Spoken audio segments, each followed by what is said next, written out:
কলকাতা বা বাঙালির কোন কোন জিনিসের সাথে আপনার নস্টালজিয়া জড়িয়ে? আমার পুরো জীবনটাই তো কলকাতায়, মানে শুরু থেকে আজ অবধি। আমি যদিও আমার আমার উৎস হচ্ছে বড়নগর। আমার দাদু ছিলেন খুব বড় একজন ইন্ডাস্ট্রিয়ালিস্ট, স্বর্গীয় পুলিন্দ্রনাথ চট্টোপাধ্যায়, বড়নগরে। আমি জন্মেছি সাউথ ক্যালকাটাতে। কলকাতার সমস্তটাই আমার খুব ভালো লাগে, মানে কলকাতা ছাড়া আমি কলকাতাকে ছেড়ে কখনো ভাবতে পারিনি।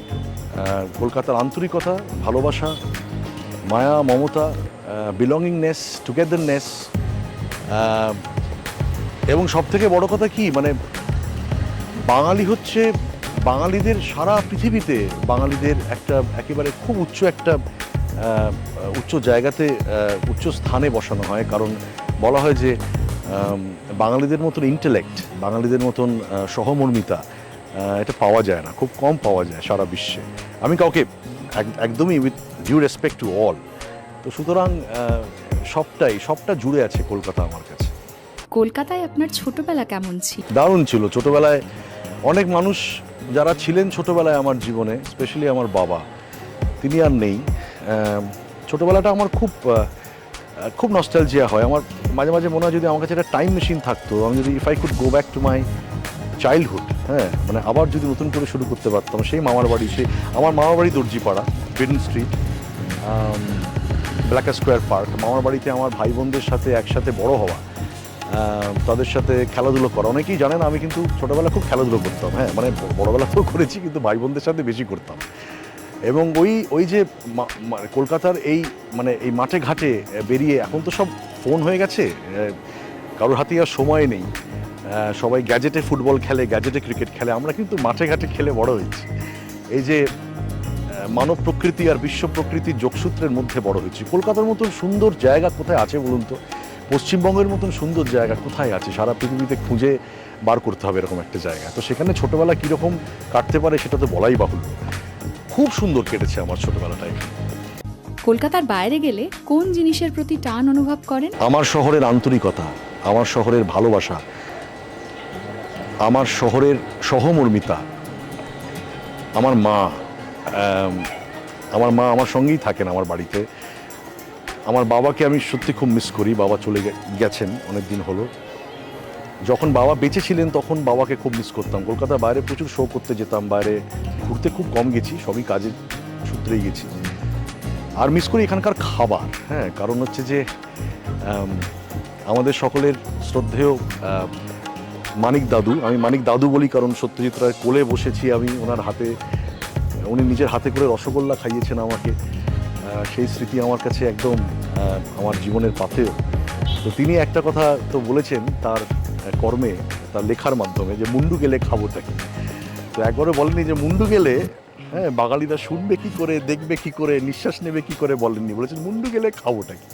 কলকাতার খাওয়া এই কোথাও পাওয়া যাবে না। আর আড্ডা, মানে হচ্ছে নর্থ ক্যালকাটা এখনও সেই আড্ডার লেগেসি এখনও আছে, যেখানে 80 থেকে 8, হ্যাঁ, সব ধরনের মানুষ সবাই একসাথে বসে, একটা বাচ্চা ছেলে সে আইসক্রিম খেতে খেতে একজন তার দাদুর সাথে বসে আড্ডা মারছে রকে। এটা আমার নিজের চোখে দেখা। এইটা কোথায় পাবো? এই ভালোবাসা কোথায়? এই কি বলবো, যে এই ওয়ার্মথ, হ্যাঁ, মানে এটা একটা ব্যাপার আছে, হ্যাঁ, মানে ঠিক ভাষায় বোঝানো যাবে না। খুব মিস করি আমি এটা। যদি বাইরে কোথাও যাই খুব মিস করি। বাঙালি হিসেবে বিশেষ কোনো অনুভূতি হয়? অবশ্যই ভালো লাগে। আমার মনে ভালো তো লাগেই, অত্যন্ত গর্ববোধ করি। কারণ বাংলায় যা আছে, সে মানে বাংলার ভান্ডার কিন্তু বিশাল, হ্যাঁ, মানে যাকে আমরা বলি the vastness, it's like the sky. কোনো অন্ত নেই। রবীন্দ্রনাথ আছেন, স্বামী বিবেকানন্দ আছেন, ঠাকুর রামকৃষ্ণ আছেন, ঈশ্বরচন্দ্র বিদ্যাসাগর আছেন, রাজা রামমোহন রয় আছেন। আর কি চাই?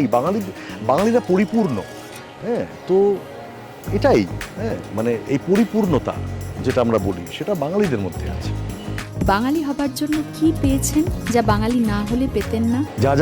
যেগুলো বললাম সেগুলো একটাও পেতাম না। বাঙালির কি কিছু হারিয়ে যাচ্ছে বলে মনে করেন?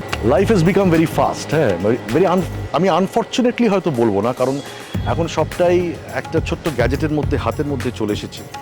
Supply is more than demand. হ্যাঁ, এত অপশনস এখন মানুষের কাছে, ওই ঠেরাওটা নেই। হ্যাঁ, বাঙালির যে একটা ওই আমরা বলি না ঠেরাও হিন্দিতে, মানে ওই কী করে বোঝাবো, যে ওই পুজোর সময় অ্যালবাম বেরোনো, মুখিয়ে থাকা, সন্দেশের এই সন্দেশ পত্রিকার সেই গল্পগুলো, বা দিদিমাদের নবকল্লোল আশা, হ্যাঁ, পুজোর সময় নতুন গল্প, নতুন নতুন সিনেমা, এবং একটা সিনেমাকে কিভাবে পজিশনিং করে কিভাবে তার সেটা মানুষের কাছে কিভাবে সেটা পৌঁছতো, এই সমস্ত কিছু, হ্যাঁ, এই জিনিসগুলো বোধহয় অনেকটা হারিয়ে গিয়েছে। আর বিশেষ করে এই যে আড্ডাটা, হ্যাঁ, এই যে সকলে প্রাণ খুলে একসাথে বসে চা মুড়ি খেতে খেতে, হ্যাঁ, চপ খেতে খেতে যে আড্ডাটা, সেই আড্ডাটা অনেকটা হারিয়ে যাচ্ছে। এটা আমি সত্যি খুব মিস করি। কলকাতা বাঙালির প্রিয় দর্শকদের কি বলতে চান? দেখুন, আমার একটাই শুধু কথা বলার, আর কিছুই নয়, যে বাঙালি সেরা, সর্বসেরা, এটা যেন আমাদের আজীবন বজায় থাকে। এটাই আমাদের লেগেসি, আমাদের এই ঐতিহ্য যেন আমরা বহন করে নিয়ে যেতে পারি। আর একটাই বলবো যে স্টে পজিটিভ, ভালো থাকবেন এবং পজিটিভ থাকবেন। জীবনটা একটা এক্সপিরিয়েন্স। সব রকম জিনিস ঘটে জীবনে, প্রচুর রকম জিনিস ঘটে, ডিসঅ্যাপয়েন্টমেন্টস হয়, ফেলিয়ার্স হয়, অনেক খারাপ খারাপ ঘটনা ঘটে, কিন্তু এই সবটাই আমার মনে হয় ওই পুরো যে দ্য ম্যাক্রো ডিজাইন, তার একটা পার্ট।